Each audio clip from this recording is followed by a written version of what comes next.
अपने anger issues को दूर करना चाहते हैं तो ये है सबसे आसान तरीका। बुद्ध एक गांव में उपदेश दे रहे, हमें धरती की तरह सहनशील और क्षमाशील होना चाहिए।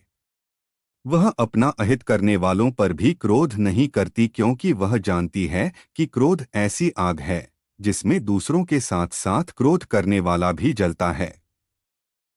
सभा में सभी बुद्ध की वाणी को शांतिपूर्वक सुन रहे थे, लेकिन वहां स्वभाव से एक क्रोधी व्यक्ति भी बैठा हुआ था जिसे ये सारी बातें अच्छी नहीं लग रही थीं।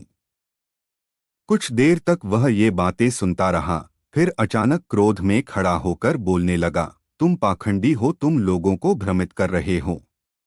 उस व्यक्ति के कड़वे वचनों को सुनकर भी बुद्ध शांत रहे।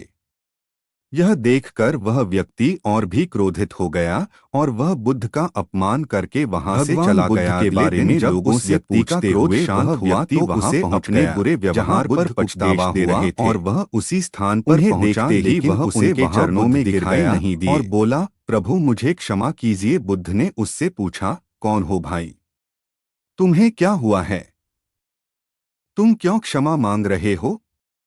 उसने कहा, क्या आपको बिल्कुल याद नहीं कि मैं कौन हूं? मैं वही व्यक्ति हूं जिसने कल आपकी सभा में आपके साथ बहुत बुरा व्यवहार किया था, लेकिन आपने मुझ पर बिल्कुल भी क्रोध नहीं किया। मैं आपसे अपने इस व्यवहार के लिए शर्मिंदा हूं। पूर्वक कहा, तुम्हें अपनी गलती का एहसास हो गया, यही तुम्हारा प्रायश्चित है। तुम निर्मल हो चुके हो, अब तुम आज में प्रवेश करो। बुरी बातें, बुरी घटनाएं याद करते रहने से वर्तमान और भविष्य दोनों बिगड़ जाते हैं। बीते हुए कल के कारण आज को मत बिगाड़ो। यह सुनकर उस व्यक्ति के मन का सारा बोझ उतर गया। उसने भगवान बुद्ध के चरण पकड़कर अपने क्रोध करने की बुरी आदत त्यागने का संकल्प लिया।